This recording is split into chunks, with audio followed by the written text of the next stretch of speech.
Good morning, everybody. Really excited about being here with you today to talk about a subject that I think is absolutely key and critical for anybody that works in the municipal realm. And again, I kind of just mentioned this before to some people that were already in line, but it doesn't matter if you are in operations, whether you're working in the planning department that ties directly to discussions around land, whether you're working in the finance office, maybe you're on the executive, maybe you're a chief administrative officer, or even an elected official.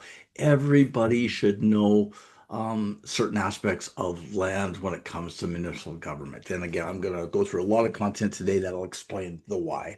Got a lot of content to cover. For some of you, if you've never been to a Bloom webinar today before, be ready for the fire flow effect. I throw a ton of content into my webinars because I believe in providing a lot of great value. Um, that's probably the number one thing. I move fairly quickly, just to give you a bit of a warning. So, just for awareness, I will speak pretty quickly. It's also a bit of a nervousness thing that I have from a public speaking perspective. But again, it's really all about providing you as much value as I can in an hour and a half. So I only have you for so long, so I really pack the webinars with a lot of value and content. Um, if you have any questions during the webinar, please use the chat function. It's enabled, or the Q&A function, or raise your hand. I am always happy to answer questions while I'm delivering a webinar. So don't be shy. Feel free to tap in a question or a chat or a comment, and I'll paraphrase it for the group that's on today and answer any questions that you may have if I can.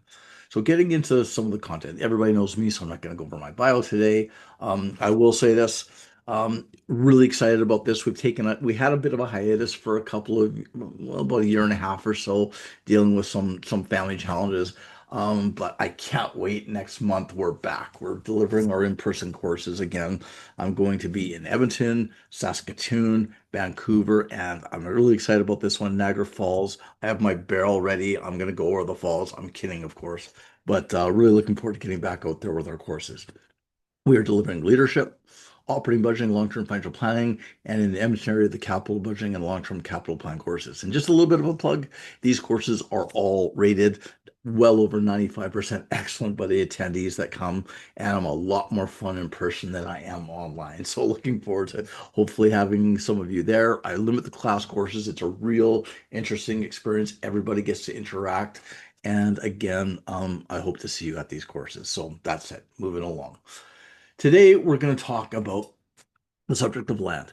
And today's course, I try to provide a pretty broad spectrum of content when I'm talking about land. And the reason why is there's numerous perspectives that you need to understand when you're trying to unravel this really complicated subject of land management, land use, and land investment, and all those kinds of things when it comes down to municipal government. So today, I've compartmentalized today's content into five key areas. The first one being legislative and statutory foundations of land use. So basically, what's the what's the legislation, the laws, and the rules around land that you need to be aware of? Again, provincial legislation, municipal legislation, their ability to create laws, things like that, land use bylaws and whatnot. I'm going to speak to you about that.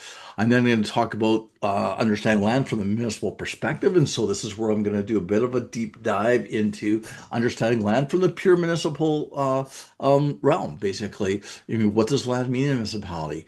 Delivering quality of life. What does it mean in relationship to decision making? What does it mean in terms of like investment? And again, remember, one of the key things I'll just state now, remember, as a municipality, what are we in the business of? Quality of life for people, but we're also in the game of assessment because that is our highest revenue source. So I'm going to do a bit of a dive on that for you today.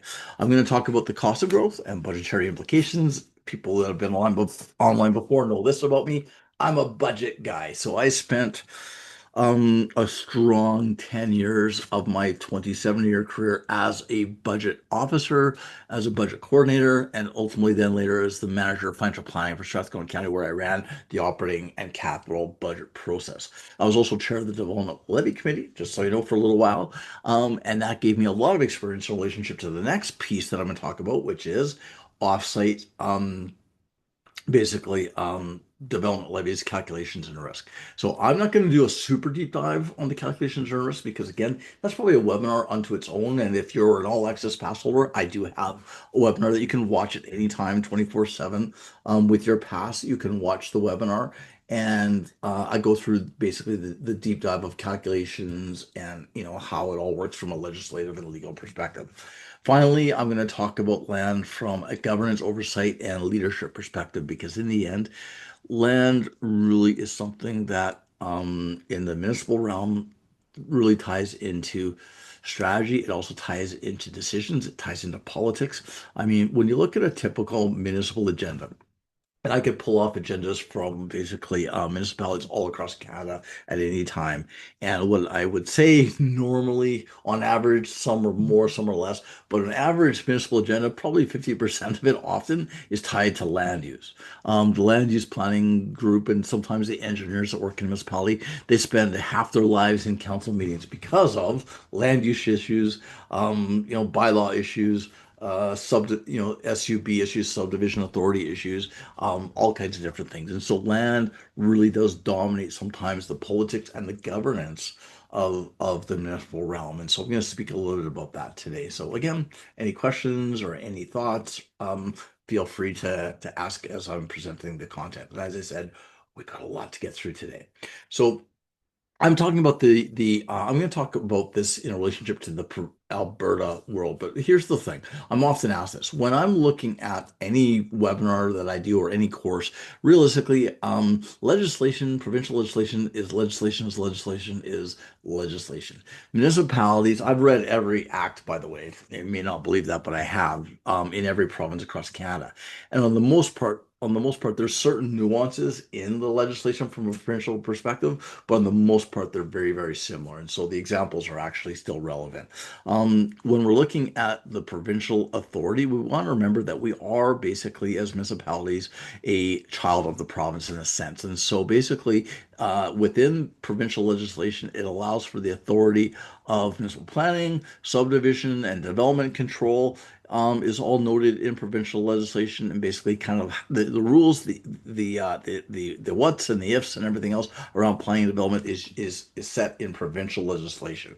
Um, this means basically we're allowed to create something that's called a land use bylaw. And the last land use bylaw basically allows for planning decisions and for practical decisions around how we're going to use land within our municipal boundaries. But it has to be, again, in compliance with provincial legislation, when we set those laws. And so that's really important to note. Basically, when we're setting a land use bylaw, it's looking at the beneficial use of land, how land is going to be used, what it's going to be used for. And I'll get into this a bit later. It gets quite complex because there's so many stakeholders involved when we're starting to set land use bylaws from a municipal perspective. And what that means is we have developers, we have landowners, we have residents that are adjacent to land that's maybe being developed. We've got all kinds of different stakeholders that get involved in the discussion, which can create quite a bit of friction because, again, there's lots of controversy on occasion when it comes down to how we're going to utilize land within our municipalities. And again, I'm going to do a bit of a deeper dive on that here soon. Um, Provincial subdivision and basically the legislation allows for a lot of different processes and a lot of different functions like a subdivision authority, subdivision applications, development conditions, development permits. I'm going to speak to all of them today, but basically the key thing to understand when you're first starting to understand and learn about land within your municipal boundary, we are basically again subjects of the provincial legislation. So you want to have an awareness of what it is and what we can do and what we can't do as municipalities when it comes down to land. Here's the key thing when it comes down to the provincial legislation, what it speaks to is basically what's called statutory plans. And statutory plans basically shape our growth and development from a council vision perspective. And so remember, when we're thinking about our elected officials, you want to always think of them as the leaders, but also make sure that they understand their role and you understand their role is that what their job is to have a vision for your community. Now, that's maybe an overused term, but the reality of what that means is that we're planning for the future of our community and what it's not going to be tomorrow, but maybe what it's going to be in 5 years, 10 years, 20 years. And so when we're looking at things like statutory plans, it's basically high level visioning and creating a framework of what we expect our community to eventually be. And again, I'll get into lots of detail about that. The key thing, basically, this is the overlying kind of like highest level document.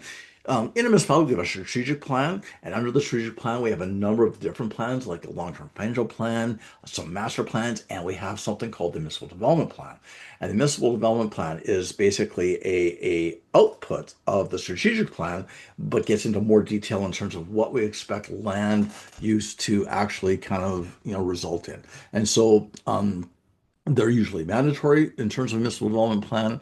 And what it speaks to basically is, that overall high level vision that we have for land. The next basically statutory plan we have is the area structure plan. And so this is again a subset of the municipal development plan where we start to look at certain areas within the municipality. So specific areas where, maybe we'll have a commercial zone. Maybe we'll have a small business kind of area where it's basically identified for that use. We have residential use, park use, all kinds of different uses of land in your area structure plans. And one of the things that's important to note about an area structure plan is it starts to set you up for success in relationship to working with developers when you ultimately get to development agreements, which I'm going to talk about in a little bit later. We have area restructure plans, basically, or rejuvenation plans. And what this is, and this is a big one for some older municipalities and a lot of larger municipalities. This is basically redesignating current areas for redevelopment. And what that means, and I grew up in the city of Edmonton in a community called West Jasper Place. Loved it there. A lot of great memories playing soccer in the fields behind there. Walking to West Edmonton Mall. I was a mall rat when I was a kid. Playing foosball and things like that. But the big thing that happened is it was an older neighborhood even when I lived there.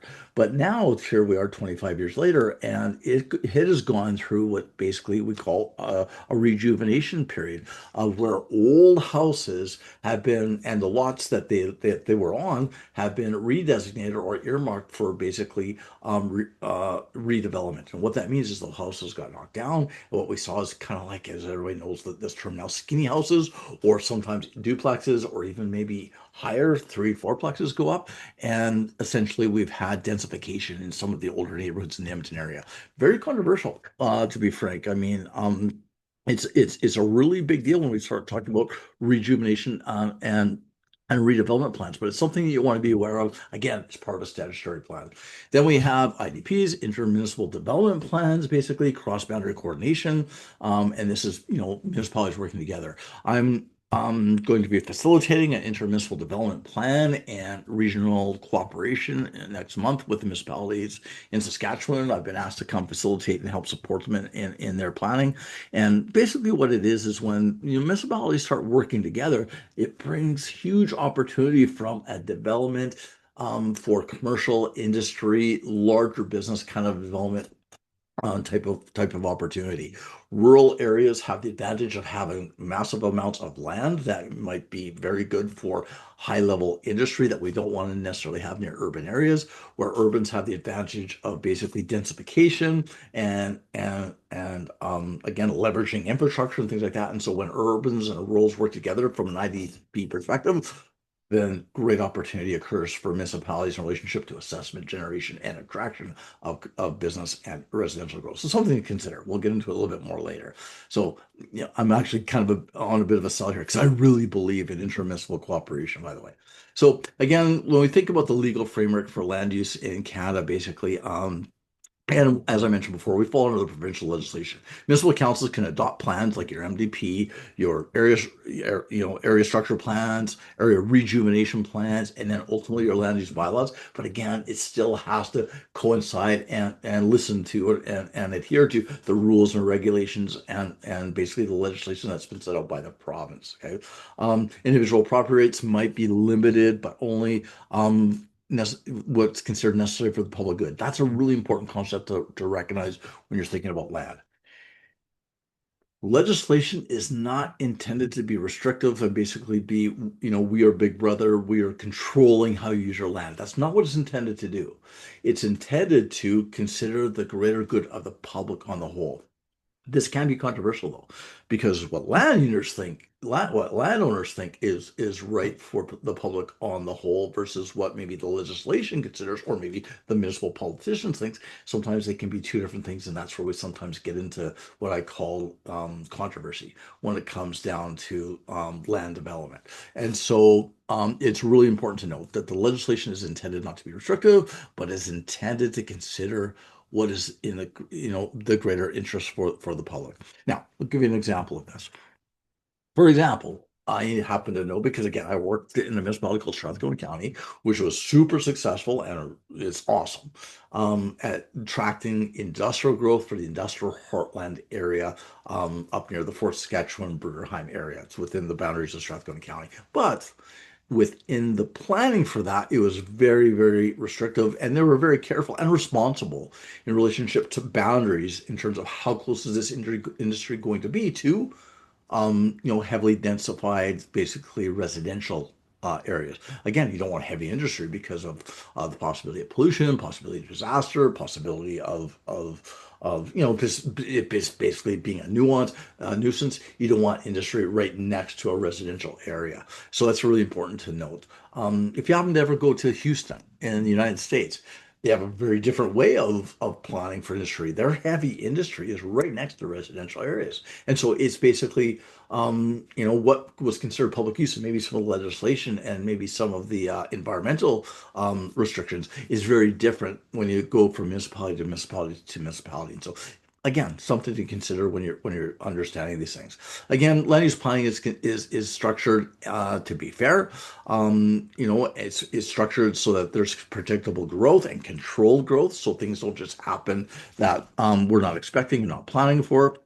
And again, it really should tie to a long-term community vision. And so that's when we start to think about the granular piece, which is basically infrastructure going in, houses being built, businesses being constructed, whatever it might be. That's the long-term notion, and that's the end result of land. But again, remember, it really ties back to a vision that somebody has for the community that's probably tied to your municipal development plan. Okay. So again, this is just another graphic. I threw this in from another um, presentation I did in 2001, believe it or not. This is how long I've been speaking about this subject. But again, this is a really quick and easy graphic to look at. And one that, hint, hint, you might want to show to your counsel once in a while when you're explaining these things in terms of like, well, what are these things and how do they tie together? The point of this graphic is a really simple one to print off if you ever wanted to put it on your wall. It kind of allows you to know, which is kind of like, here's the number one plan, the MDP, the broader plan. We're going to get a little bit more detailed. Here's our intermunicipal development plan. We're going to get a little bit more detailed in terms of area structure plan. We're going to then get a little bit more detailed in terms of maybe area redevelopment plans, what we talked about. And then ultimately it gets down to the land use bylaw, which I'm going to speak about in detail here in a few moments. And so that's kind of like the structure of, the broad vision, a little bit more granular, a little bit more granular, and then finally there are actual rules and regulations, which becomes your land use bylaw. Okay, so land use bylaw.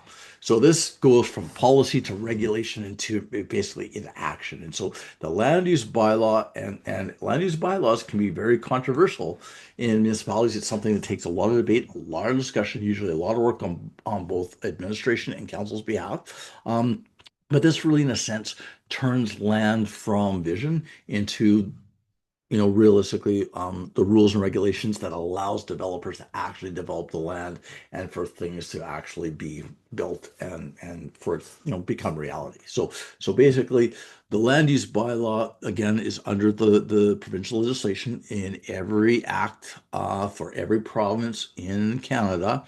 There is something that speaks about land use bylaws and what a municipality is allowed to do under that land use bylaw and how it ties to, again, provincial legislation.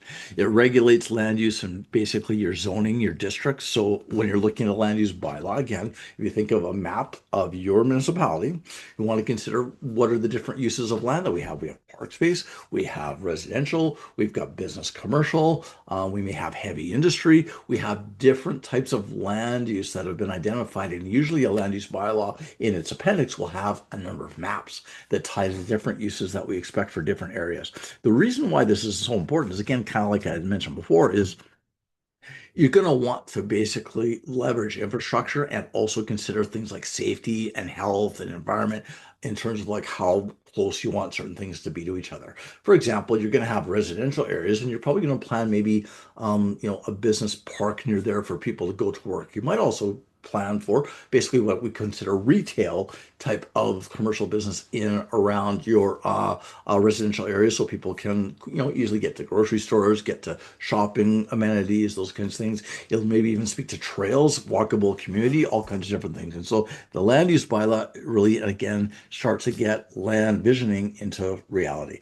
It'll talk again about also specific uses in terms of density, height, setbacks, etc. And so when we talk about density, density is a very important concept when you're considering land, because the theory is this, and the theory rings true to an extent. And I'm gonna again speak a little bit more about this later. But density talks about how many people can we have in a certain area of land within a municipality. And so when you're driving through town, you'll go through some municipalities and they have no buildings over 2 stories. It's just a bunch of houses.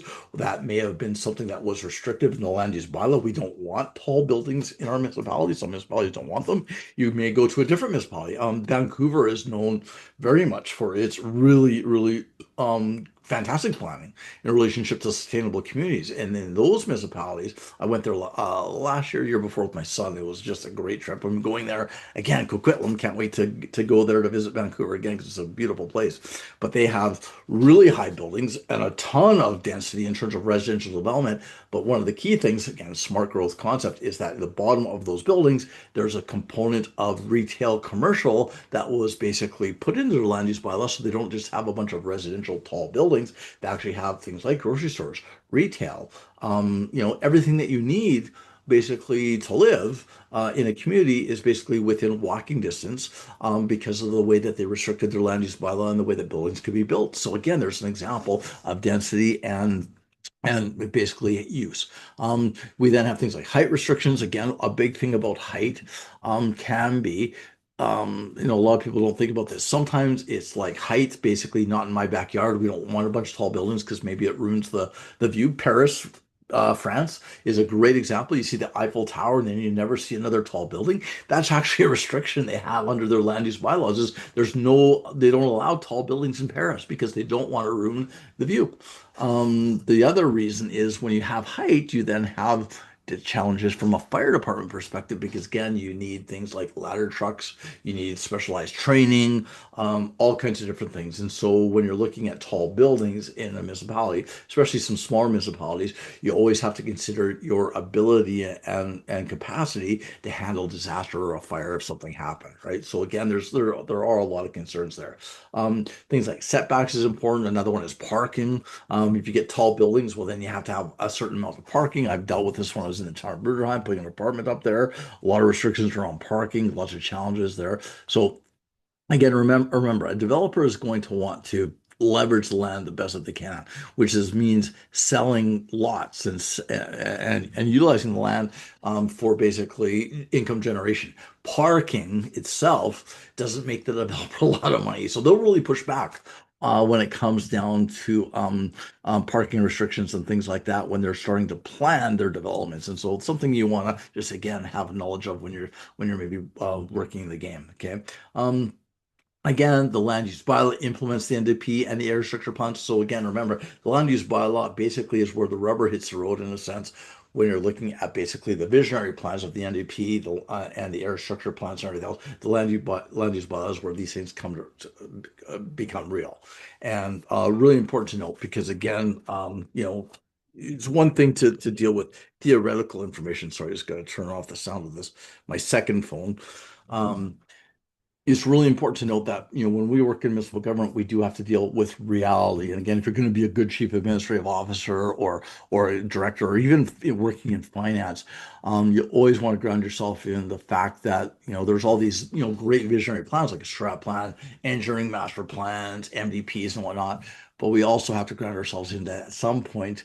the rubber's going to hit the road. And we have to be realistic about the practical uses of all these different kinds of plans and whatnot. So land use bylaw, if you've never looked at your land use bylaw as a professional working in your municipality, pull it out, take a look, because it's a really important part of basically the overall knowledge base that you need to be really good at your job. Again, whether you're in operations, working in finance, working in planning or engineering, whatever it might be, having some knowledge of your land use bylaw isn't a bad thing to have. Okay. Um, One of the things that's important is understanding that there's something called a subdivision authority and its requirement. And basically, the subdivision authority, what it does is it allows basically a body. It's usually an appointed body to make decisions on things that come forward from developers in relationship to wanting to and landowners to subdivide their land. This can be made up, and sometimes in a small municipality, the subdivision authority is just the SAO. In some cases, if you get to more kind of a little bit larger, it's usually SAO, maybe a couple of committee members of council. And in larger municipalities, it's almost always certain members of the public, as maybe members of the development community, members of council, and members of administration on the subdivision authority to look at development permits, look at requests for, look at area development plans, the things that come forward from basically, again, landowners and whatnot in relationship to the way that they want to look at the land. And the reason why you need an authority like this is that there's always controversy when it comes down to the way we're going to utilize land. And so somebody has to make decisions. And so the SUB, the subdivision authority, is responsible for reviewing and looking at subdivision applications. Again, remember the subdivision authority must comply under provincial legislation. We can't move outside of legislation, and so they must be aware of the rules and the regulations for which they have authority to make decisions on. Usually, when something comes forward, there might be an appeal in relationship to a subdivision application or a development permit. The decision must be made within 60 days. And again, council may delegate the authority. So under the provincial regulation, I think on most municipal or most provinces, there's a subset of the legislation that states that council is the SUB and always delegate it, and they always delegate it. One of the things that's really important when it comes down to the land too is that I'm a huge proponent of believing that the elected officials in our municipalities are the leaders of our municipalities, and we should adhere to their vision, work very hard to make them successful, those kinds of things. But at the same time, we have to recognize as trusted advisors. Again, keyword if you're working in the municipal realm, CEO, planner, engineer, accountant, whatever it might be, that means that we recognize that we're also the experts in whatever thing that we're looking at. And land is really complicated. And so it's in the best interest of usually the elected officials and council to basically delegate the authority when it comes down to land. Um, Land is very controversial. Here's the thing: pull out the newspaper. This is my little notebook. But let's say you pull up the newspaper, Edmonton Journal, Edmonton Sun. Usually at least once a week or a couple times a week, there's some article in there where there's a controversy in some municipality around a decision around land. And sometimes in our business, and I'm not saying any municipalities are online, obviously, there's controversy around the possibilities of corruption and accusations of unfair decisions and polarizing challenges when it comes down to land, because the land business is a business where a lot of money is made. So it's something that again you want to be aware of, and you certainly want to understand the delegation, why experts should be on the SUB, why experts should be involved in all processes involved in the MDP, and work well with your council. Ultimately, they're the decision makers. I absolutely respect that, but we want to make sure they have the right information and the right advice to make, again, good decisions that are in the best interest of the overall public and also don't get us into trouble from an advocacy perspective or maybe a public interest perspective. So something to consider. Okay. Um, Moving along. Now here's the fun part, development permits. So we've gone through all these things, we get done land use bylaw, and then what we hit something called a development permit. What's a development permit? It's when the developer comes forward and says, I want to do something and it's tangible. And so they'll come up with a plan. Some of these permits are actually quite complex, and it'll come up with a plan and say, I want to subdivide this area of land I'm either landowner or I'm doing this on behalf of the landowner, and I want to basically develop this land. I want to subdivide it into certain lots. I'm going to put in maybe some of the hard infrastructure, roads, water, sewer, whatever it might be, and I want to get approval to start developing this land.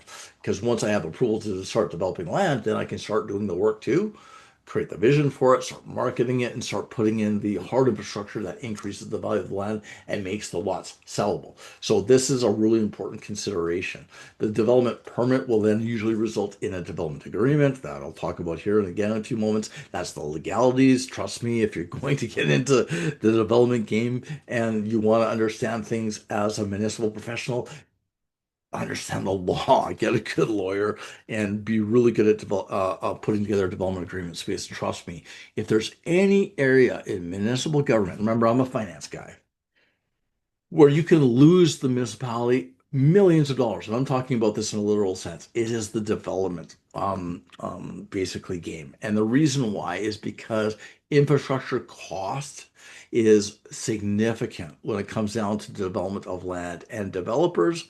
Again, I mean, no disrespect, but their job is to do two things, is to find land cheap and then to put infrastructure in that increases it. But a big part of that is getting the municipalities to pay for infrastructure that they realistically are probably responsible for. And so it goes on all the time. There's always arm wrestling over who should be putting in the infrastructure, who's responsible for it, and all kinds of things. And so this is an area where there's a lot of risk involved. And so you want to really understand the development permit process, the development agreement process, and then understand offsite levies and things like that, which I'll talk about here in a few moments. So don't mean to scare you, but I've seen some horror stories when it comes down to this. And remember, I was the chair of the Development Levy Committee, which means at Strathcona, which means I got to sit in on some of the negotiations. People much smarter than me, lawyers and whatnot, working with the developers. But I was a big part of negotiating the financing piece around some of the infrastructure that went into some of these areas. And so I learned a lot over those years. And so when I saw a lot of really challenging issues come up over time again.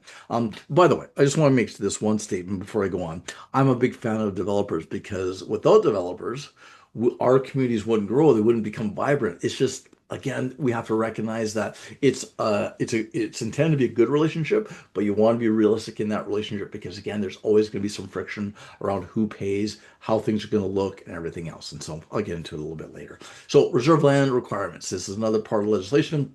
Reserve lands is very important because again, what we want to make sure that we have when we see our municipalities develop, we don't want what's called the concrete jungle. There's a lot of municipalities over history in the 50s, 60s, and 70s where developers came in. There was no reserve land requirements, and so some cities have just basically blocks and blocks and blocks of buildings with no parks, no green space, no trails, and things like that. And it's caused a lot of issues from a social perspective, from a wellness perspective, from a maintenance perspective, and things like that. And so most MDPs and most ultimately land use bylaws require a certain amount of land that's there for basically park space. The second component under reserve lands is also room for roads. So imagine if we didn't put in reserve for roads and things like that and utilities, we would have the developers come in and they say, "Oh, well, I don't have to put in any roads because it's not a land use bylaw," and build a bunch of buildings where people can just walk to the building, things like that.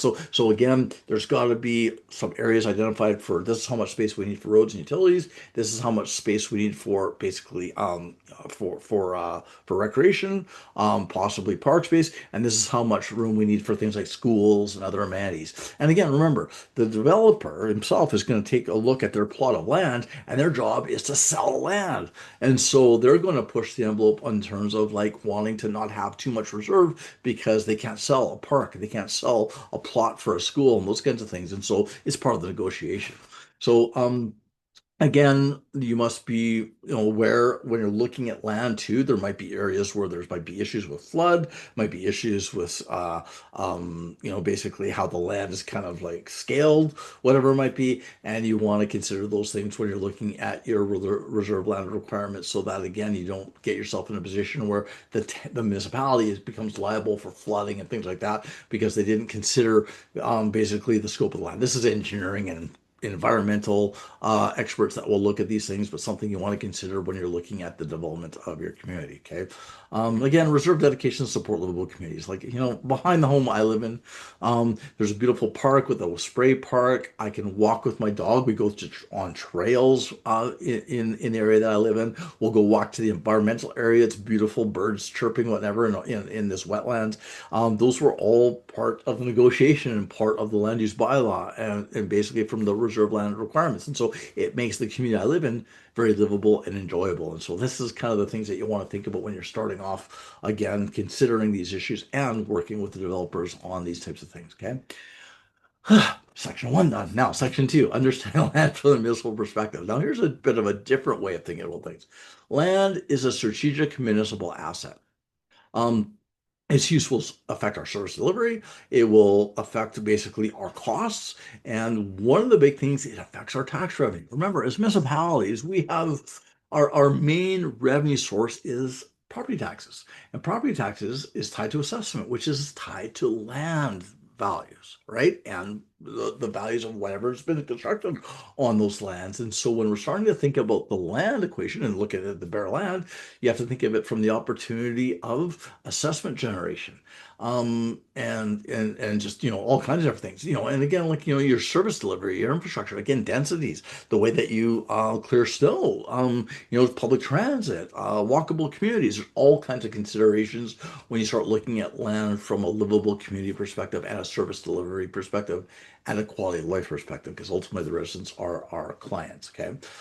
Again, all municipal services depend on efficient land use. And so what I mean by that is, again, over 27 years in the business, I have seen numerous conversations around maximizing and being efficient in the way that we plan for land to support public transit cost or the avoidance of public transit costs by making things walkable.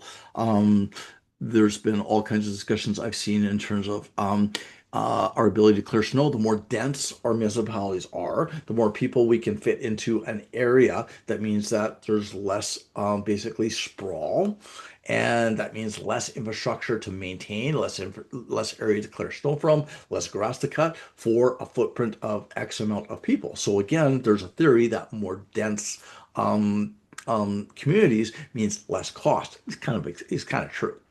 Um, there's a webinar I have, by the way, it's called, I think, Fiscal Impact Modeling, where I go through the whole gamut of how to figure out costs around basically growth and things like that. I'm going to speak about it today, but not in a deep dive. But you want to consider these things as you're considering. Again, land planning is the foundation of quality of life. And think about this. When we wake up in the morning in our communities, I did this morning. I went out for trying to lose 20 pounds, which I've talked about a little bit before on my webinars. But again, what I did this morning, I went for a walk with my dog. So beautiful walk on the trails, went through the park in the back, didn't go through the wetlands, a little bit far for me today. I had to do the webinar today, but again, increase my quality of life. As I'm walking through there, I also see all the bus stops and I see kids getting on the buses going to school, or not school because it's summertime, but people getting on the buses to go to work. Um, uh, enjoy basically the beautification of the wetlands. Things like there's just so many things when it comes down to the planning of land that results in my quality of life. It's important to note. And again, where I walked today was because of plans that were made by elected officials and administrators as long as 30, maybe even 40 years ago. So you want to make sure that you recognize that the planning that you're doing today is going to have a really, really big impact on your community tomorrow and long into the future. And so something to really, really think about when you're thinking about land. Okay. Um, Development control again. Um, One of the things that's important when you're thinking about the municipal realm, as in municipalities, we are there to protect the residents. We're the stewards of the public purse. We're the stewards of municipal service. We're the stewards of law and legislation. And so we want to make sure that we are very responsible and knowledgeable in terms of our approach with working with developers. Remember, there's horror stories that, I mean, all you got to do is Google. You'll find dozens of horror stories when it comes down to land development problematic issues that occurred with municipalities, in some cases even bankrupted municipalities because of their lack of development control. And so the land use bylaw, again, as I mentioned before, is basically you creating the laws and rules, ties to your development permitting process, and then it allows you to kind of get into development agreements. And that development agreement will speak to one very important component about who pays for the infrastructure. And I'm going to get into more of a deep dive about this later. So you want to recognize that the development agreement kind of sets us up for success from a future financial perspective in terms of the way that the land is going to be developed. The development control will also talk about offsite levies for infrastructure requirements. And again, this will all comply with your regional plans and land use bylaws and things like that. Again, when it comes down to this part, you always want to remember that land development is expensive, but you want to make sure that you're very conscious and you plan very well for, what should we be paying for versus what should the residents or the developers be paying for? And so you want to make sure that you're very good at basically the negotiations, the crossing the T's, the dotting the I's. You have lawyers involved, maybe a finance person involved, engineers involved. You really are diligent when it comes down to development control. Can really set yourself up for success, or could really crush you from a financial perspective if not done right. The one thing that, again, from that municipal perspective, you want to recognize, this is from my experience being working in the development committee, is you want to recognize is that there's different perspectives within the municipality. And sometimes those, and again, some of you who work in a larger municipality will really recognize this. Sometimes there's silos, and sometimes there's differing opinions in terms of how land should be used, even within the administration. Planners typically really are love the MDP. They love the development permitting process, and the whole rationale behind the job of a planner, a land use planner in a municipality is they want to see growth. If they don't see growth and there's no opportunity for growth, well then why are they there, right? So they are naturally there with an intent to want to see growth occur. Okay, so they're really going to push that notion, right? The engineering department is there to support the growth by infrastructure planning that goes into that from both a perspective of what the municipality should probably, what their costs are going to be for the benefiting areas, which I'll talk about a bit, but also basically the negotiation and identification of infrastructure required for future growth. Planners and engineers, and some of you might relate to this, often butt heads because the planners are going, well, can't we worry about that later? Let's just move on, whatever, because they don't want to see things create barriers to growth and barriers to development, where engineers are more, I guess, pragmatic when it comes down to looking at the developers and saying, okay, we got to be careful here. We need to know that we have water capacity, sewer capacity, road capacity. We need to have the rules in place, basically, because again, of infrastructure costs and things like that. So very important to understand that perspective. Then we have the finance guy, which was me, and I'm there going, okay, well, I got to worry about getting up in front of council to present a budget, and I got to worry about the tax increases. I got to worry about funding our capital plan. We need to maintain our roads. We need to build a new rec facility. We need to maybe buy some new buses. And you're asking me to put a bunch of money into funding some future development, right? Building the roads, water, and sewer infrastructure from a development perspective for the developers, where we'll front it and they'll pay us back offset levy structure. So again, I have a different perspective. I'm a little bit more careful maybe, and my job is to find solutions to help support the engineering part. Then we got the operations guys. And the operation guys are going to be important because, again, when it comes to land management, they're the ones who inherit the assets. So you got some land that's been now developed. There's a road that's been built. There's a sewer line that's been built. A water line that's been built. There's been green space that's been allocated. I've got to cut the grass. I've got to maintain the potholes. I got to take care of the sidewalks. I have to clear the snow. So my operations are affected. And so when you're thinking about land, think about basically the four, I call it the big four stakeholders that are involved, and create time for another webinar probably, but create a development committee. That's what we did at Strathcona. We created something called the development committee, and basically we had players from all four of these basically areas involved in a room. I was one of them, right? And so I worked with three other individuals on development. The committee eventually grew a little bit larger. I'll say this: I learned so much from the planner. A big shout out to Peter Vanna for teaching me so much about land use planning back in the day. Engineering, Bob Horton, and then Mike McGarva. Thank you for teaching me so much about engineering. Operations, Russ Pollock and the Stan Sullivans of the world. Transit and recreation. Thank you for teaching me so much about operations. It was great work with you guys, and Strathcona County has built helped out quite a bit. And again, we worked together about 15, 20 years ago. So you want to consider these things when you're thinking about land. So again, that's the municipal perspective. So land development is a business. So here's kind of like a really high level thought around land as a business. You want to recognize and kind of understand the perspective of the landowner and the developer. This will help you when you're really kind of getting into the nitty gritty when it comes down to negotiations and understanding their perspective and maybe the why of why they maybe react the way they do or why they really push the envelope on certain things. It's really simple. The job of a developer is to do one thing: turn a plot of land from that's worth $1,000 into a plot of land that's worth $100,000. And so when you look at bare land, you see farmland, realistically per acre, it's worth X, right? Because again, it's not serviced. Nobody's going to build a house on it. It's not subdivided, whatever it might be. You can maybe make some money, growing oats on it, or maybe it's just bare land that doesn't have any farming potential. So it's really, in a sense, in essence, not worth a whole lot from a value and output perspective.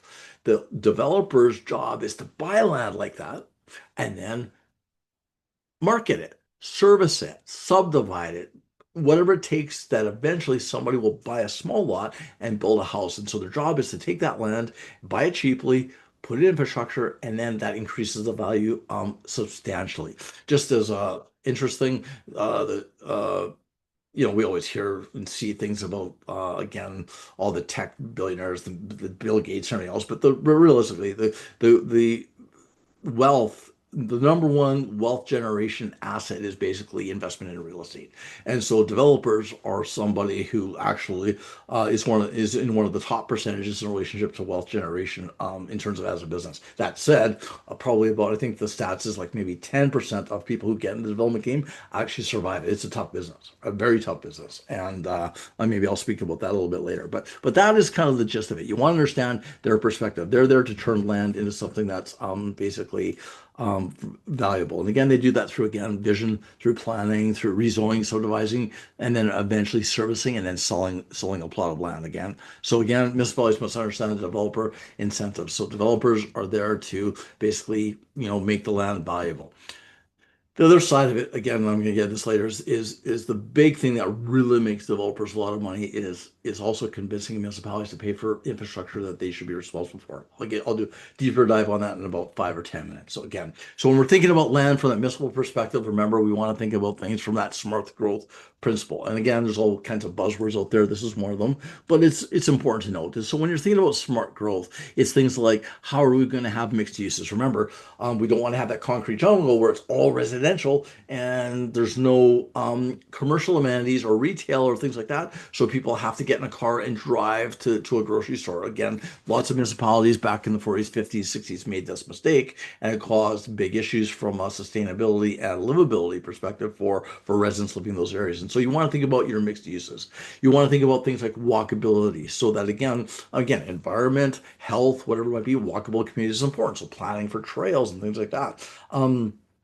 The problem we have in Canada, especially where I live in the Edmonton area, is walkable communities is kind of hard when it's 40 below. So that is one issue we have in Canada when it comes down to developing really good walkable communities is weather is a big challenge. Vancouver did such a fantastic job in their smart growth, but a big thing that they have an advantage on is weather, right? So people can walk in those communities and never have to jump in the car or use even public transit because they can walk basically around the community, usually around 365 days a year. Okay.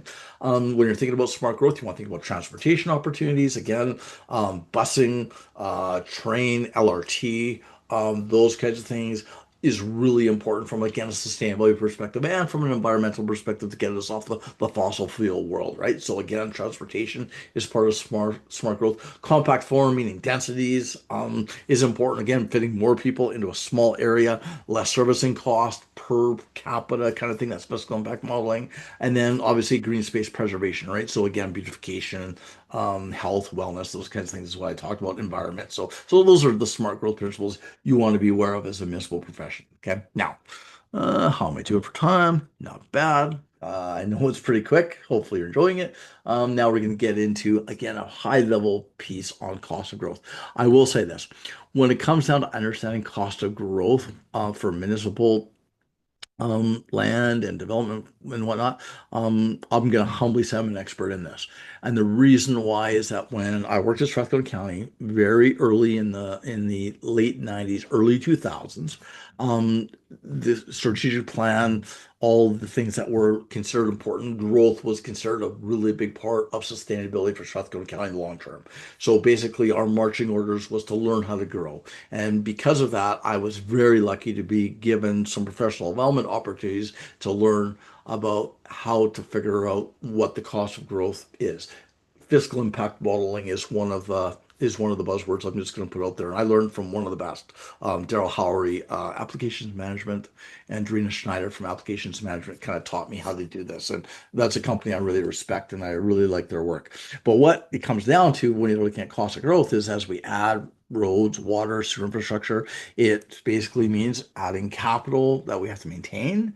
And ultimately, we then hit population thresholds, which results in service growth and, basically maintenance growth for like things like clearing snow and cutting grass. So we start to have to kind of figure out what does that mean from a cost perspective versus the assessment growth perspective. And so there's kind of a fiscal impact that we're looking at. Does growth pay for itself? Does it cost, or does it maybe even bring in money? And I've done models where all three have been recognized and realized over time. So a little bit of a deep dive. Here we go. So growth costs. So when you're thinking about growth from the municipal perspective, and this is pretty high level, but again, I think this is all you need to learn, understand if you're at a high level working municipality, is that as growth happens, again, it results in increases for both infrastructure and services. So if you're looking at a plot of land and we're looking to grow, what do you need to make land actually sellable and marketable? Roads, water, sewer, the big three. So that's called hard infrastructure. So that is an absolute requirement for any piece of plot of land to be usable. I got to be able to drive to my home. I have to be able to have access to water, and I have to have access to sewer. The three key things that was considered core infrastructure. I have to have those to make sure that I can live at the house that I've decided to live in, right? So that means that that is the must-have um, infrastructure requirement from a developer perspective. And so again, so there's a cost to that. I'm going to put roads, water, and sewer infrastructure into the ground, and there's a significant cost with that. There's then going to be a significant cost that's going to come later, which is the maintenance cost of that infrastructure. And remember, when it comes down to um, infrastructure payment, the developer is going to put the infrastructure in on the on-site. I'm going to again speak about that in a few moments. But eventually, their job is to donate that capital to you because they're not going to be around to maintain it later. So eventually, those assets become the assets of the municipality, which means that it's not just about the money that's going into the ground, it's then the money it costs to maintain those assets over time. So again, TCA, tangible capital assets depreciate. We got to fill the potholes. Eventually, the assets need to be maintained. So again, you got to think about there's another cost that I have to be aware of. The next one is the cost of service growth. When we start seeing land fill out, we see the roads, water, sewer infrastructure come in. The lots have been subdivided. We've seen a developer be successful in selling the lots to house builders and then eventually residents, and we see houses start to sprout up. Fantastic. But what does that mean? It means that we're going to have costs and increases in services. We've got more people here all of a sudden, so we have to clear the snow on the roads in those new subdivisions. We have to cut the grass in the green areas that have been donated in those new areas. We have to think about transit as we grow, more people demanding and putting pressure on our transit system.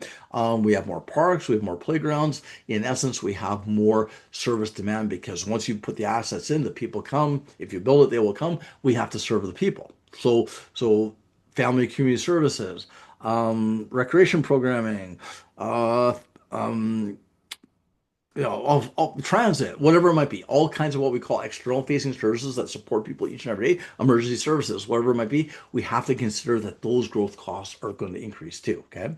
Then the final one is we have soft infrastructure. So what happens over time is as we start to build out on land, we add 5,000 people to our community, 10,000 people to our community, 30,000 people to our community. We'll hit a population threshold where have to have a new fire hall. We need a new recreation facility. We need to invest in a transit center. We need more buses. We need more machinery equipment, cultural facilities. So often, this is the one thing that sometimes trips up municipalities is they see all this potential for new assessment, but they don't attach the service cost and service capital requirements that are going to come later. This is fiscal impact modeling, fairly complex. I've done full analysis on these types of things just for awareness. Maybe I'll do a webinar on it one day. But the reality is you need to be aware of the multitude and the complexity of cost increases when it comes down to municipal growth, when it comes down to land. It's not just about the infrastructure going into the ground. It's about the maintenance of that infrastructure. It's about the people that are coming, and then it's about the infrastructure that's required to maintain services for those people over a long time. It's multifaceted in terms of its complexity when we're looking at cost increases around basically capital and budgeting. Okay, and again, one of the things that often happens too is that we don't link our budgeting up to our land use planning and our MDP and our development permits and everything else. One of the things I used to do every year as a budget guy is I would go down the stairs, walk to and go talk to Peter Banner, who was the director of land use planning time, and I'd say, "Tell me about the housing starts this year. How many housing starts do we have? How many new houses do we have coming online? And then I go to the engineering. What infrastructure are you putting in the ground? I'd talk to the operation guys. How much park space are you going to be donated with, and how much more grass are you going to have to cut?" And then I put that into my financial forecasts for growth costs related to services and basically land use growth into my forecast for council when I went forward. So there's going to be a cost to it. Okay, so you're going to have two aspects. We have new assessment coming in, basically on one side, which is the revenue side of new growth, and then we have the costs associated with it. And so you want to figure out, is that a positive impact or is it a negative impact? And again, it's complex to calculate, but something, again, just from an awareness perspective, you want to recognize. Smart growth. So again, when we're thinking about these things, smart growth minimizes the development cost by minimizing the footprint. And so what that means basically is smart growth maybe means more dense. So more people in an area means less roads, less green space to possibly have to maintain, less water, sewer infrastructure, and road infrastructure to take care of because, again, people are living in a close area. Basically, the theory is that this allows for walkable communities, basically less cost per capita, less cost per hectare if you do the calculations, and that's intended to be smart growth. Okay. The problematic issue is that there's also some pushback when we get into basically the land use bylaw stage, maybe even the development permit stage, and maybe even in the visioning stage for landowners that maybe perceive maybe I can't sell density. Maybe I don't make as much money as I would maybe in an executive thing where I have these huge lots and I'm selling mansions or whatever it might be, right? And so that's where the pushback will happen sometimes from the development committee is maybe I don't make as much money by densifying basically the land. So something to consider. Higher density compact development, again, it creates a customer base that can support local business. Again, people are closer in proximity to maybe that commercial business. Also, again, overall walkable community. In essence, the theory is that it's cheaper, right? And it improves affordability in a sense. The problem that we have sometimes with densities is, again, remember those redevelopment plans I was talking about? They're controversial. City of Edmonton is a great example of this, and I'm a big fan of the City of Edmonton because I lived in that community, and I think they do a lot of things really right, though sometimes they're criticized often in the paper, as most big municipalities are. I personally think they do a lot of things really well. But recently, they've had a ton of controversy over the redevelopment plans. And it's because a lot of people, again, not in my backyard. I don't want density in my backyard because it means more people, more congestion on traffic, possibly more crime, lower affordability housing. And again, so again, it can be a very, very controversial topic when we're talking about basically the higher density and the impact on our community. So something to consider. So tools to manage growth. When we're thinking about growth costs, strategic budgeting, I've kind of given you a few hints on that. When I actually used to do the budget stuff going county, I used to ask for a few pieces of information from departments. I want to know the impact of growth on your cost. And so I would work with the transit department, the recreation department, the public works department. No, and I would talk to them about, I want you to actually quantify for me a bit. You don't have to get into too much detail. It's just information that I need to be able to explain things to council about.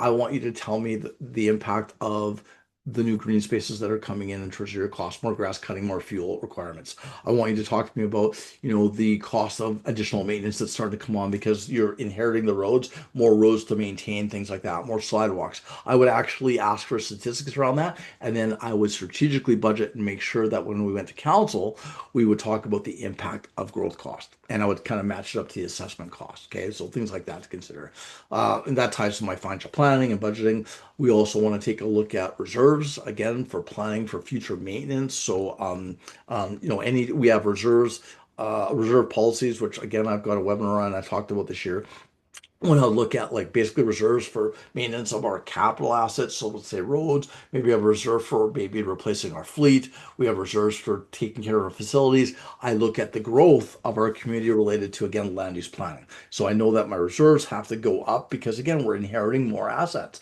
So reserve planning is important from a growth cost management perspective. Priority-based budgeting is really important concept to understand. Again, what are our priorities? Is transit a priority? Is recreation a priority? We want to think about these things as we're planning for growth. We want to make sure that we have clear agreements with our developers. This is really important. Have good lawyers in place, good engineers in the room, good finance people in the room, good planners in the room when you're looking at the development agreements. Because again, you don't want anything to happen where you have a piece of land that's half developed, and then the developer goes, "I never said I was going to actually put in the water line. I never said I was going to increase the capacity on your water reserve or reservoir. I never said I was going to increase the lanes on the adjacent road that's beside the development. You show me where that's in the development agreement." And then basically they're out of having to pay for the costs related to that infrastructure. They could take you to court, and before you know it, millions of dollars you're on the hook for in relationship to basically your responsibilities around the infrastructure. So make sure you have really clear development agreements with capital that's required, identified, and who's responsible for what. Okay, and then again, council admin and alignment. This is really critical. I'm going to speak about this in the last section, so I won't go over this too long. But you do not want the politics of land to be bumping up against the trusted advisor and our recommendations. We want to make sure that we're in alignment with council, and this causes issues on occasion because councilors want to see their communities grow. They always um, basically link up growth with success. And so elected officials often will push the notion of we should be growing. I want us to appease the developers because I want to see our community grow. This sometimes can be difficult for administrators because, well, if we appease the developers too much, it's going to cost us a fortune or cause us issues from a smart growth perspective, from a transit perspective, or recreation perspective, or emergency services capacity perspective, whatever it might be. We want to make sure that we have a good relationship between council and men and we're on the same page. Really important to know. Okay. Um, so one thing I'll leave you with when thinking about the municipal perspective is land development. Basically, when you're thinking about a hectare, low density residential, it's all kind of, a hectare and all that. It's all nebulous, right? So if you look down there, what I put that in this graphic is a football field. So 1 hectare, because that's what basically development agreements and development levy and offsite levy models usually are spoken to when it comes down to kind of how much land. 1 hectare is basically 1 football field by 1 football field. And in a hectare, if you have a low residential or low density residential, it's usually anywhere between 12 to 25 units. So walk out the door outside your home later tonight or today and take a look around, and you'll see basically 10 houses on one side, 10 houses on the other side. That's basically 20 low density residential units. That's basically a hectare of land that's been developed. Okay, so hectare of land is really important to understand. If we have medium density residential, basically on there, maybe we up it to 26 to 75 units per hectare. Maybe it's instead of houses, it's apartment buildings in that hectare, right? And so that ties to a more dense, basically, community and development. So that's kind of what you need to know from the hectare perspective. 1 hectare equals 2.47 acres, 10,000 meters, a quarter section, 64,000 hectare or 64.79 hectares. Basically, it comes down to land use. How are we going to use the land? How are we going to densify it? What kind of infrastructure has to go into it, right? And I've actually just thrown down a few stats in terms of the size of some of the municipalities so you can kind of get a feel for how big municipalities are from a hectare perspective, okay? Now, when we're thinking about those hectares, and again, I know this is a little bit of a little bit detailed. I put this together a long time ago. But when we're thinking about that hectare, what does it mean? So we might have basically on a hectare 13, basically 12 dwellings. The lot value is basically $158,000. This is pretty old, so maybe it's gone up quite a bit. And the house dwelling is about worth $350,000. So each lot's worth about $500,000. That means basically per every hectare, we have $6 million of assessment per hectare for that block. So I'm looking at a municipal block. I look at my mill rate, and that means that basically for every hectare, I have $42,000 of taxation money that can come in from that development of land. So when I'm looking at that block, the key thing I'm going to look at is from a fiscal impact modeling kind of guy, I'm going to look at that block and say, okay, we've got to clear the snow. There's like, 25, 2.2 people per whatever, new 50 more people coming online. We have to have maybe transit as we start to develop population. Some of them might use some of our family services. Some might use our recreation services, emergency services, whatever it might be. There's going to be a cost that's going to be attached to that assessment, and is the cost more than the new revenue coming in? Well, then basically we say growth cost versus growth pays. Okay, so something to consider. But this is what I put together just to kind of give you, and I know it might be a little bit confusing, but hopefully this helps understand basically the value of money when it comes down to assessment and everything else when it comes down to, again, that hectare, that football field by football field. So something to consider. And I think I put some of the stats in from a residential, non-residential rate. Some of the stuff is from my detailed webinar on offsite levies, and so I'm not going into detail today, but maybe I will again here soon. So anyway, moving along. So now what you want to take a look at to understand land is, remember, we're in the land business. Look at your tax rate bylaw. And if you look at your tax rate bylaw, you want to interpret the tax rate bylaw in the relationship to land. It's the tax rate bylaw is all about land, right? So when you're looking at your residential, non-residential, your M&E, your vacant farmland, that taxable assessment is the assessment of the actual building and land, basically. And that's how we attach property taxes. And so that basically is an assessment of the value of the properties that are sitting on the land. And so here's where we go to the MDP, which was a vision. Then we get the land use bylaw. Then we got a development agreement. The developer put in the roads, water, sewer. Somebody eventually built a house on it. Then it became taxable. And that's, again, the game we're in, right? And so when you're looking at a tax rate bylaw, and this might be a bit nebulous, but think about this. When I look at this tax rate bylaw, I'm looking at residential, non-residential, M&E. So non-residential is commercial. I see that basically our percentage of taxes is 80%, 19%, which means that 80% of our taxes coming from the residents and 20% is coming from Superstore, 7-Eleven, Best Buy, whatever it might be, the non-residential developments that are in our community. And so when I look outside, I can see the business park way over there. That's my non-res versus the residential houses that are in there. That's kind of like how you can quantify and understand your tax rate bylaw. Then I've got my M&E. That's a business park that's maybe just outside of town. It's a commercial business park where maybe we have some welding shops, maybe even heavy industry. That's that part, right? And so that's how you understand basically the residential part in relationship to like what is really in your community. Okay. And then you can quantify it to a land use map. So we go from basically the per hectare, we go to the tax rate bylaw, then you can step back from it and look at a map, and I see a park, I see the residential areas, I see the business park, it all ties together. And so that's kind of the fundamental understanding of how basically land use works from a municipal perspective. Okay. Moving on. Now we're going to get into offsite development levies and offsite development levies theory, calculation of risk. And this isn't a super deep dive. It's basically a high level, but this is something I'm an expert in. And I put a bunch of slides at the end of this presentation just for you to have that ties to my more detailed classes on development levies. Maybe one day, if anybody's interested, I can represent that webinar at some point. But again, let's get into it. So the purpose and power of offsite levies. Basically, an offsite levy allows us to have a framework to fund growth infrastructure. It prevents uncontrolled taxpayer subsidization, and again, it is applied at the subdivision permit stage of development agreements. And so basically it comes down to this. Offsite levies is essentially we recognize we have some land to develop. Roads, water, sewer are required to make that land usable. Who's going to pay for it? Who's going to pay for the infrastructure that goes into developing that land?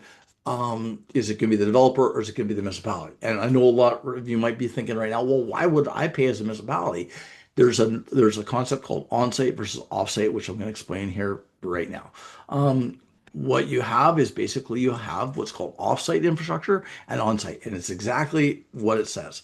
So, and this is this little uh, picture down here is the perfect example of what I'm talking about. So on-site infrastructure or off-site infrastructure is infrastructure that benefits a development area that outside of the area that your developer is actually starting to develop, so that land, right? The on-site infrastructure is basically all the roads, the water and sewer infrastructure that is specific to the land that the developer is developing and marketing and subdividing. And so when we're looking at that, what that essentially just means is if I look at this neighborhood here, hopefully you guys can all see my cursor. If I look at that neighborhood there, that neighborhood's been there for maybe 5, 10 years. The road that's required, or maybe the road widening that's required, theoretically benefits them because they're going to come out of their neighborhood and they're going to drive down the road and go to work or to go to school or whatever it might be, right? The developer is developing this land over here, so he's actually going to also use this what's called an arterial road, right? And so he should be paying for part of the costs that were required to build that road, or maybe the improvements of that road to widen it, that the developer should be paying for that. So that is basically where you have offsite infrastructure that needs to be included in the development agreement about what should the developer pay for, basically shareable capital assets. Arterial roads, some water main stuff, sewer mains, things like that should be shareable by the developer. The on-site infrastructure, the municipality shouldn't be paying for that at all. This is very controversial because developers try to get municipalities to pay for the on-site infrastructure because, again, it really increases their return on their investment when it comes to land. But that is the basics of on-site versus off-site. When you're thinking about the benefiting area, that's a really important consideration is what area is benefiting. So basically the costs are split based on the benefit. And so there's a bunch of math that's required in a relationship. So maybe this road, 30% of this road is currently used by the current area, and this area is so much bigger. So we're going to say 70% of this road should be paid for by the developer. Then that goes into the development agreement and then goes into an offsite levy bylaw and usually a development model that will calculate the cost. So when a person, and this is the simplistic way of looking at it, when I start selling the lots, I have to pay a development charge that ties to the cost of that on-site or off-site infrastructure. Okay, so municipality is basically the existing residents versus the new residents that are come later down the road in terms of like who should be paying, right? So that's basically the gist of on-site versus off-site levies. Now, what's included in basically infrastructure for levies? Water, wastewater, storm sewers, and arterial roads. That's the big three that I mentioned before. The new thing that's in Alberta and some other provinces that's been included now is that in legislation, provincial legislation, they're allowing fire and police stations, rec facility, libraries, connector roads, and all those things. When this first came out, everybody was excited and went, this is amazing. It's going to save municipalities millions and millions of dollars because now we can charge for these things in our levies. What happened in reality is that once these things and the calculations were made in relationship to putting them in for the offsite levies, it made the levies basically theoretically unaffordable. So that basically stopped development. So that's when municipalities kind of as much as we want to charge for these things, developers will balk at us if we put them in. And again, remember, we want to develop. It's a bit of a political game. And so, in a lot of cases, not all, recreation, fire, police stations, those kinds of things got negotiated out of many offsite levy development agreements. So, something to consider. Your offsite levies have to be considered affordable for a developer actually to take the risk on, developing a lot. Remember, the developer and again, remember I said maybe 20% of developers actually survive. It's because the ones that survive are ruthless about recognizing that once I sell a lot, I have to be able to sell it at a profit, considering my on-site infrastructure cost, my marketing cost, my land cost, all those types of things. I have to consider that. And so if it doesn't make me money, I'm not going to develop it. And that's why you see sometimes land just sit for years and years and years is that there's no developers that are willing to put in the infrastructure because of the risk associated with it. So something to consider. The advantages of risk and offset levies, again, is a great planning tool. It really represents, in theory, really fair sharing and it's transparent. Again, so the offsite levy process usually goes through bylaws. It's talked about, often in open session. I believe it should always be an open session when it comes to this stuff. I mean, it's a really good thing. It helps prompt development in our communities. The tough part is it's data heavy and it's complicated. So again, you have to get infrastructure plans, you got to get capital plans, you got to make decisions. You need a really good capital plan for water, sewer, and roads to be able to develop the offsite levy calculations and the costs. It needs constant updates because again, capital changes, cost changes, inflation, standards, whatever it might be. So you need to update. Now, I had a discussion with a client yesterday, and she said we haven't updated our development levy bylaw since 1998. Well, I can tell you right now, you're not charging enough because whatever the costs were identified in the levy bylaw in 1998, I can guarantee you the water line, the sewer line, and the road today is probably times 10.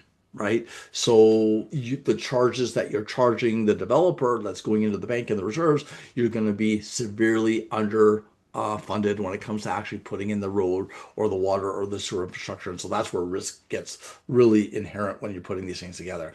Political pressure is a big part because, again, the developers will lobby very much to the politicians about, well, I shouldn't have to pay that much. I can't develop at that level. So political becomes a big part, politics becomes a big part of the land development game. And here's something I just want to state.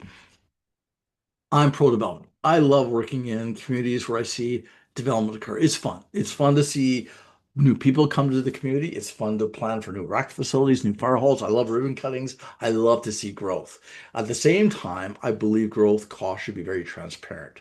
And at the political level, sometimes politicians shy away from that because residents go, well, why should I be paying for the developer's road, or why should I be paying in my utility rates for the expansion of the water reservoir, or whatever it might be? And so the public may push against development subsidy, right? And so the developers will lobby. I can guarantee you this: if you look at political contributions, 9 times out of 10, the biggest contributor to elected officials for municipalities is usually developers. Again, totally legal. That's fine. It's legal. It's legal advocacy and lobbying. But basically, this puts pressure on the political game, and this is where admin and the elected officials have to be very aligned, right? So again, the whole thing gets very complicated. And the biggest thing about this sort of risk is it's big money. I have seen municipalities lose tens of millions of dollars because of some mistakes that they've made in relationship to this process. And so, the biggest heads up I can give you is learn, take time to really understand the fundamentals and get experts in the room with you when you're looking at developing these types of agreements and calculations and things like that. It can make all the difference between success and a very embarrassing discussion with the council saying we're on the hook for $5 million for a road that we didn't think that we are going to be on the hook for. That's a tough conversation on occasion. Okay, so something you want to consider. Again, the benefiting area, basically, again, as I mentioned before, the developer will pay directly for direct infrastructure. That's 100% their cost. The municipality will pay basically what we call a regional share. And then once the municipality fronts that, then they basically charge the levy to basically have us pay back. So I'll put in the entire road because it benefits the entire municipality. But you, as you develop, you have to pay back over time. That's in the offsite levy agreement. Okay. And how do we determine who benefits and doesn't? It's things like data, traffic flows, population, etc. I'll be frank, it's not usually the finance guy that figures out who benefits and who doesn't. It's usually engineers and land use planners who kind of do the calcs and say, "This is what I think, Tim, should be the split on this road between the developer portion and the municipality portion," and then I'll do the financial planning around that. So that's something you want to consider when you're looking at this. The steps for the levy calculation is looking at your land basins. So how many hectares are in this development, right? You want to then subtract the money that's already been collected from, again, past developers and else. Remember, you can never double charge. If a road's been paid for by other developers, you can't charge the new developer for the whole road. You have to actually take away the money that's already been paid into the municipality. Okay, really important notion. And again, this has gone to court on a few occasions, and always the developers win that battle. So you got to take the reserves that have been collected for infrastructure out of the cost that's attributed to the new developer. Okay.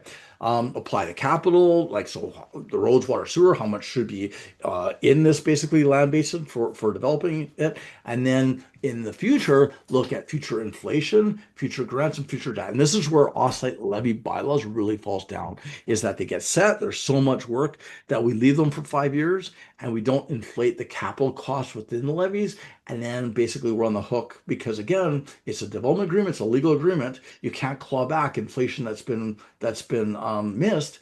Basically, every year if it's not updated for inflation, then we're on the hook for the cost. Here's the best example of inflation that I can know of is Millennium Place was built in the year 2000 for $27 million. That building now would be cost 200 million to build 27 years later for the same size of a rec facility. So capital really inflates in municipal government, and if you don't increase the levies, you're going to pay for it. Another big one is grants. I'll just give you this little thing. One thing that a mistake that does happen by municipalities on occasion is grants legally. If you use grants to pay for infrastructure, it can't be levied. And I've seen municipalities make big mistakes on this where they go, well, we're going to front this road. We're going to pay for it from our federal grants, and then we're going to put it in the levy model and have the developer pay us back. They'll take you to court and say, you've used a grant, it's no cost capital, I don't owe you anything, and they'll win. You'll never win that battle. So you want to make sure if you use a grant, you recognize you cannot ask the developer to pay you back for grants that you've used on a road, water, or sewer infrastructure. It's basically subsidy. So that's something you want to know. I know of a municipality that got in trouble and it cost them millions basically because they made that mistake. So something to consider. Oh, the other thing, debt. Make sure you include the interest cost on debt in the levy calculations. Again, like I said, it's very complicated, but you want to make sure that you don't just get the principal back, but you tell them in the agreement you should be paying the interest. Just like if we're going to front the capital or front this road and we're going to take out debt, you got to pay the principal and the interest costs, right? So negotiations. Reserves, again, important. This is the only thing I'm going to speak about this is your development levies are not a reserve or they're not an asset. If you have development levies collected, you owe the developer basically the road or the water or the sewer infrastructure that they paid for. So do not look at development levies as found money. Do not use development levy pots for anything other than what was intended or the intended use, because again, developers will come after you, they can sue and they'll win, right? So development levies are basically a liability in a sense, right? Because there's something expected from them, right? In many cases, you also have to account for the interest, and again, the developers get to take advantage of that interest as well. So you want to understand the accounting around development levies, very, very strongly. Developer, and it just be recognized this, the developer can challenge your allocations, like I mean what's benefiting, what's not. They'll challenge your interest cost, your future inflation costs, and because this is their job. You have to understand that when you have a developer and they're very good at it, they'll do as much homework as you will on basically understanding the costs and everything else, and their job is to challenge things, because every dollar that they can convince you of that you've made a mistake and or that you should be paying for is money in their pocket. And so again, love them, but they're very successful, but they will challenge you at all times. Don't take it personally. It's just business. But get really good at your side of it. And this was my role back in the day, is my job was to manage the finance side of it. And they had accountants and finance people that were just as strong as we were, and we would get into battles. And you just want to make sure you're good at this. Inaccuracies risk millions in losses, right? And so developers are very good at the legal game. They work really well together. They do a lot of homework on these types of things. They look at case law. You just want to make sure you recognize that there's a lot of risk in this, and you just want to be really good at it. And there's a lot of municipalities that are fantastic at this, but it is an area of risk. And I don't mean to harp on it, but I've just seen some really tough situations over the years in relationship to this stuff. So just know your stuff is key. 7 minutes to go. I'm actually doing not too bad today. So sorry, I know it's pretty quick. Hopefully you're enjoying it.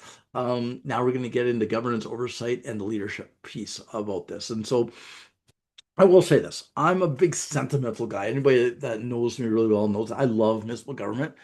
Um, as I look back at my career, there's nothing else I would have wanted to do. I've seen amazing things. I've seen, again, the opening of rec facilities. I've seen people's lives saved by our emergency services departments. I've seen, amazing festivals and kids running around on Canada Day having a great time. There's just so much we do. And a big part of that comes down to governance, oversight, and leadership in how we plan for the future of our communities through land development. Because again, basically, land development is really the heartbeat and the footprint of who we are as a community in a sense, right? So basically, the role of elected officials is absolutely key. You want to make sure that they have training, that they understand their role, they understand the importance of it. I believe that every council orientation, I'm doing a few this year, should include a drive around the town and understanding not just what's there, but understand how the land basically was planned for that resulted in that rec facility, the subdivision, the tall building, the fire hall, the trails and things like that, and set them up for success so they understand how vibrant the community is today and that they're going to then now be in a position because they're the governance level and they're the decision makers, they're going to be in a position to set the tone for the future of our community that others set before them, right, through decisions around land. You want to get them really enthused about this part of the business because in many municipalities, like I said before, land use dominates council agendas. So get them to understand the vision of what it means to be, set a footprint for a community, what it means from a quality of life perspective, and then make sure they understand statutory plans, the LUBs, and major development, because again, ultimately, they're the decision makers and make sure they understand that public interest must be upheld. And this is where they got to recognize their role. And sometimes we have to push back against developers because developers aren't necessarily there for the public interest. They're there to make a profit. And there's nothing wrong with that. That is their role. We got to recognize their role is to make money. Our role is to protect the we're stewards of the public purse and we're stewards of basically our community. So that's where the negotiation and the recognition of basically the two sides comes in, right? And so we're there to support the public interest. So council oversight and delegated authority, they delegate, but they retain accountability, which means that they should say, Tim, you're going to be the expert in finance, you're the expert in engineering, you're the expert, the land use guys are expert in land use planning and everything else. You're going to bring the information forward to us to make decisions. And if you're a really good administrator, you're great at setting council up for success by giving them information that is very thorough, easily to understand, and set them up for success from a governance perspective in terms of decisions. Okay. So again, the permitting work, the land use bylaw development, all those things is basically the role of administration, understanding that we're under the oversight of council and the MDP, their strategic plan, and all those sorts of things are incorporated into kind of the nuances of all the rest of the process. Okay. So understand the roles and the limits and make sure we set the council up for success. I'm a big believer in that, as everybody knows. Okay. Negotiate development agreements. Again, council's brief, but are not the negotiators. Again, I can't stress this enough. You want to have experts in the room. And I believe in the big four. You want to have a great planner in the room, a great engineer in the room, and a great finance person, and maybe an operation guy in the room when you're negotiating the development agreements. Okay, because you want to make sure we understand who's responsible for what infrastructure. The calculations. We understand the math of the levies and the finance part. We understand the timing of infrastructure. We understand the cost of future servicing, right, and things like that. I mean, what does this mean? Is this development going to be good for us, or is it going to cost us a ton from a fiscal impact model perspective? Fiscal impact, new assessment versus the cost. If the cost is really negative, maybe we don't want the development. Maybe it's not worth it, right? So those are the things that we want to consider when we're starting the negotiation. But we want to recognize that we're there to do all that work to be able to brief council and get them ready because ultimately they're the ones who make the decision. Okay. So when we're thinking about strategic leadership for sustainable growth, can we afford this long term? That's a fiscal impact modeling part. Is it sustainable? Is it smart growth? Are we going to have enough commercial growth that aligns with the residential growth to make sure that our tax rate bylaw brings in enough money to cover off the cost? All those things must be recognized. Growth plans must align with financial plans, meaning that my budget, which is the ultimate financial plan, is going to recognize the need for more firefighters, more grass cutting equipment, more materials to fill potholes, whatever it might be. I got to recognize that my financial plans have to tie into my growth plans. And if it all works, hey, we got a really sustainable community and it's great. It's a good thing, right? So we want to avoid unsustainable approvals, which means growth that costs a fortune and doesn't bring any assessment and leaves us in a situation of seeing the tax rates go like this and residents freaking out because the new growth that we've approved they're paying for it, right? So not the new residents are paying for the growth, the current residents are paying for the growth. And if you want to talk about a political bomb, that will happen. And again, we see that often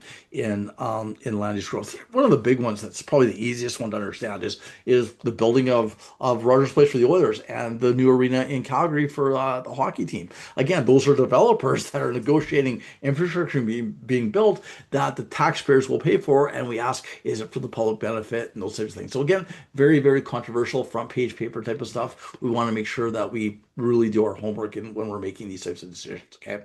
Um, Ultimately, intermunicipal collaboration, which I'm a huge fan of, I think it really, really does a lot of great things. Basically, growth crosses borders, and this is urbans and rurals working together. Intermunicipal development plans can really reduce conflict and align goals. And this is the thing: if you're going to build an industrial park or build a business park, people that work there want somewhere to live. And more times than not, they want to live in an urban area, and urban areas are more dense. Thus, theoretically, there's less cost. So, an urban that works well with a rural area to attract maybe business to its community, it works out great. I've seen it happen. Parkland County, working with Spruce Grove and Stony Plain, Atchison Business Park, massive success. Strathcona County with the Industrial Heartland, working with Fort Saskatchewan and Short Park, basically, and Burheim, fantastic success. Leduc, the Nisku Business Park, basically working harmoniously with basically the city of Leduc and Beaumont and City of Edmonton, fantastic results. So again, rurals working with urbans is absolutely critical when it comes down to growth that pays, in my opinion. Industrial growth, commercial growth usually is very advantageous when it comes down to money versus cost. So something to consider. Final takeaways. Wow, I made it on time. I can't believe this. Land use is complex, but it's critical, a really important part of the toolbox. It's now in your knowledge toolbox. Elected officials must be informed and be very strategic. We're there to set them up for success, whether it's a workshop or whatever it might be, really important. And success means council and men are in alignment. And just as an aside, maybe it's a bit of a sell. I've actually been brought in by a few municipalities. City of Red Deer is one of them. Big fan of the City of Red Deer, by the way. Brought me in to speak to their council just on this subject, like a whole afternoon one day, just to talk about these things, and they really enjoyed it. And so, whether it's you bring in somebody like me or anybody else, you want to have these conversations with council and make sure that you're aligned, that they're informed, because ultimately they're the decision makers, and our job is to make them successful. So that's my final takeaway. And so with that, wow, I made it. Does anybody have any questions? I know there was a lot of material to get through there today, so I'm going to be around for about I usually say 5 more minutes.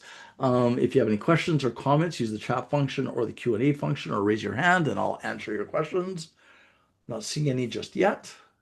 Okay, I'll take the moment, and please feel free to make a comment or put in a question. Oh, we got a chat.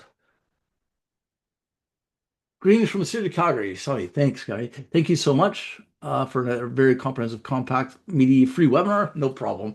I have lots of takeaways, especially TCA accounting. More power to you. Thank you so much, Sonny. You know what, Calgary, love you guys. I'm thinking about coming to Calgary to do some courses here in the near future here, Sonny. So hopefully you guys will enjoy that. But thank you so much for the kind comments. It is so appreciated because we do put a lot of work into these. So I'll make sure my son sees this comment as well, Sonny. So thank you, and hopefully everything's going great in Calgary. Any other comments or any questions or anything like that? I will again just get into one thing. Bloom News, just so you know, I do webinars, but I also write a lot. I'm doing short videos, all kinds of things. Sign up on my website.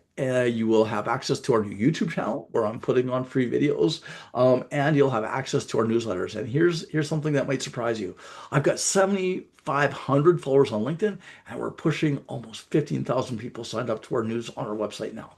That's pretty crazy, right? And so it's growing every day. And so please go to my website, sign up for marketing emails, and you will get basically all the news and all the things I write and all the videos I'm creating. Um, Link up with me on LinkedIn. Always like to have connections, and I'm a big believer in basically sharing knowledge with each other. And so I'd love to hear about what your thoughts and hear about your links as well.